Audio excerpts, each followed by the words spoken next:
Job 34 from the Net Bible. Elihu's second speech. Elihu answered, "Listen to my words, you wise men. Hear me, you learned men. For the ear assesses words as the mouth tastes food. Let us evaluate for ourselves what is right. Let us come to know among ourselves what is good. For Job says, I am innocent, but God turns away my right. Concerning my right, should I lie? My wound is incurable, although I am without transgression. What man is like Job, who drinks derision like water? He goes about in company with evildoers. He goes along with wicked men. For he says, it does not profit a man when he makes his delight with God. God is not unjust. Therefore, listen to me, you men of understanding.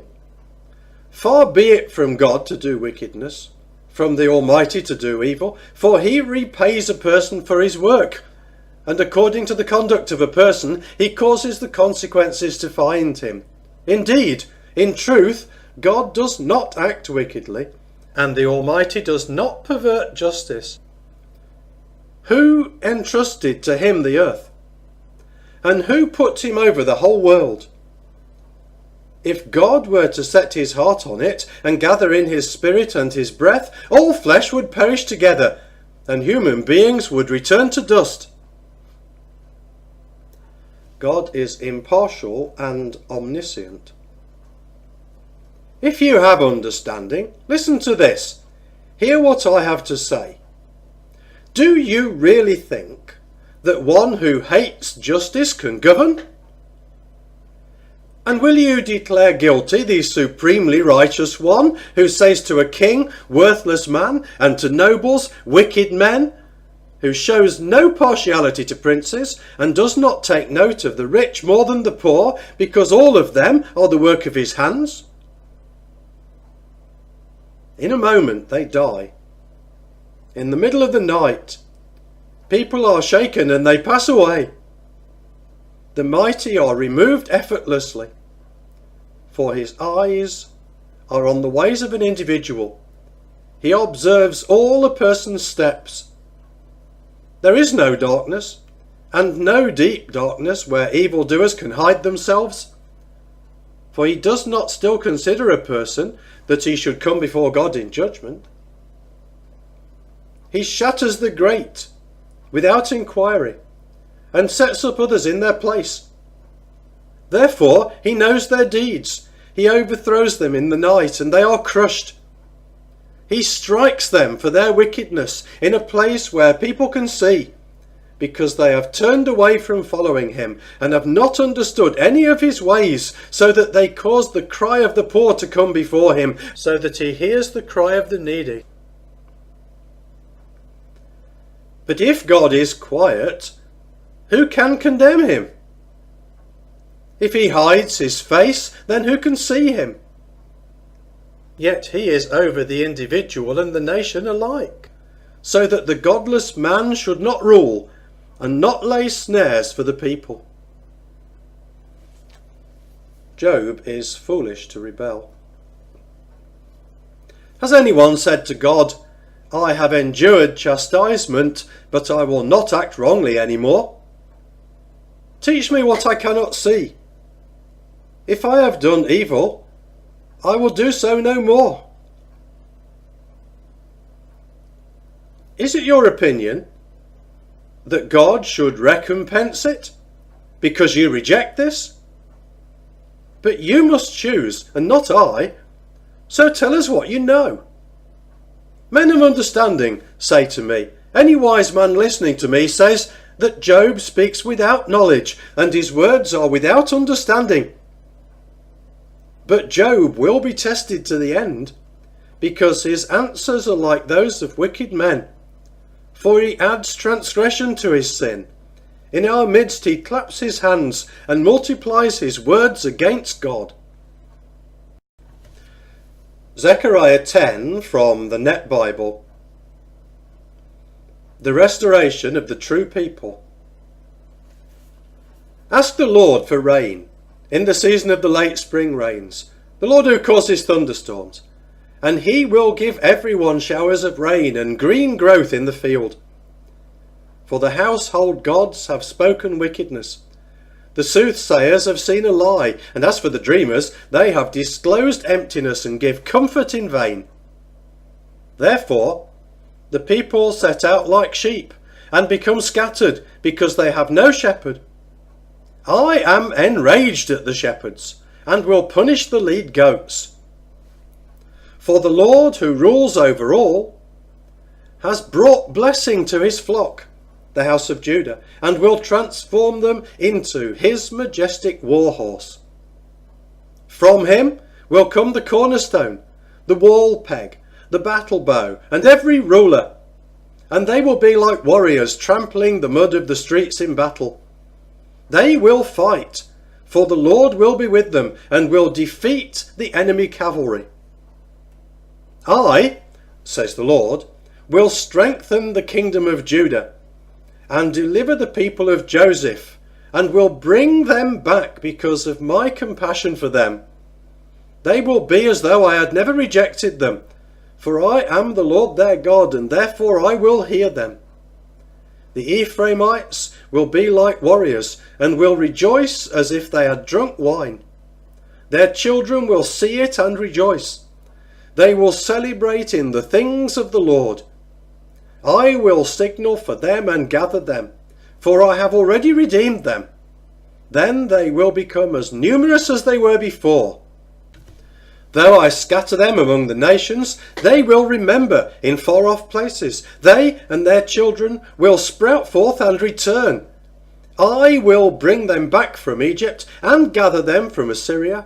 I will bring them to the lands of Gilead and Lebanon, for there will not be enough room for them in their own land. The Lord will cross the sea of storms and will calm its turbulence. The depths of the Nile will dry up.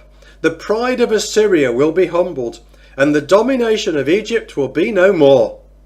Thus I will strengthen them by my power, and they will walk about in my name, says the Lord. Revelation 10 from the Net Bible. The angel with the little scroll. Then I saw another powerful angel descending from heaven, wrapped in a cloud, with a rainbow above his head. His face was like the sun, and his legs were like pillars of fire. He held in his hand a little scroll that was open, and he put his right foot on the sea and his left on the land. Then he shouted in a loud voice like a lion roaring.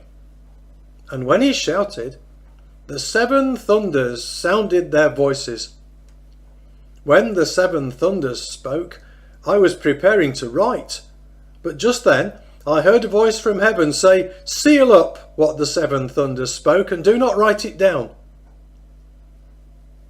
Then the angel I saw standing on the sea and on the land raised his right hand to heaven and swore by the one who lives forever and ever, who created heaven and what is in it, and the earth and what is in it, and the sea and what is in it, there will be no more delay. But in the days when the 7th angel is about to blow his trumpet, the mystery of God is completed, just as he has proclaimed to his servants the prophets. Then the voice I heard from heaven began to speak to me again. Go and take the open scroll in the hand of the angel who is standing on the sea and on the land. So I went to the angel and asked him to give me the little scroll. He said to me, "Take the scroll and eat it.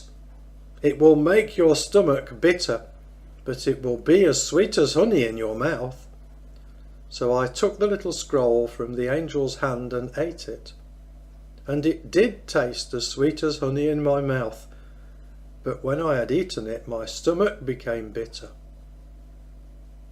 Then they told me, "You must prophesy again about many peoples, nations, languages, and kings." Revelation 11 from the Net Bible. The fate of the two witnesses. Then a measuring rod like a staff was given to me, and I was told, "Get up and measure the temple of God, and the altar, and the ones who worship there. But do not measure the outer courtyard of the temple, leave it out, because it has been given to the Gentiles, and they will trample on the holy city for 42 months. And I will grant my two witnesses authority to prophesy for 1,260 days, dressed in sackcloth. These are the two olive trees and the two lampstands that stand before the Lord of the earth. If anyone wants to harm them, fire comes out of their mouths and completely consumes their enemies. If anyone wants to harm them, they must be killed this way." These two have the power to close up the sky so that it does not rain during the time they are prophesying. They have power to turn the waters to blood and to strike the earth with every kind of plague whenever they want. When they have completed their testimony, the beast that comes up from the abyss will make war on them and conquer them and kill them. Their corpses will lie in the street of the great city that is symbolically called Sodom and Egypt, where their Lord was also crucified. For 3.5 days, those from every people, tribe, nation and language will look at their corpses, because they will not permit them to be placed in a tomb. And those who live on the earth will rejoice over them and celebrate, even sending gifts to each other, because these two prophets had tormented those who live on the earth. But after 3.5 days, a breath of life from God entered them, and they stood on their feet, and tremendous fear seized those who were watching them. Then they heard a loud voice from heaven saying to them, "Come up here." So the two prophets went up to heaven in a cloud while their enemies stared at them. Just then, a major earthquake took place and 1/10 of the city collapsed. 7,000 people were killed in the earthquake, and the rest were terrified and gave glory to the God of heaven. The second woe has come and gone. The third is coming quickly. The seventh trumpet. Then the seventh angel blew his trumpet, and there were loud voices in heaven saying, "The kingdom of the world has become the kingdom of our Lord and of his Christ, and he will reign for ever and ever." Then the 24 elders who are seated on their thrones before God threw themselves down with their faces to the ground and worshipped God with these words, "We give you thanks, Lord God, the all-powerful, the one who is and who was, because you have taken your great power and begun to reign. The nations were enraged, but your wrath has come, and the time has come for the dead to be judged. The time has come to give to your servants the prophets their reward, as well as to the saints and to those who revere your name, both small and great. And the time has come to destroy those who destroy the earth." Then the temple of God in heaven was opened, and the ark of his covenant was visible within his temple. And there were flashes of lightning, roaring, crashes of thunder, an earthquake, and a great hailstorm.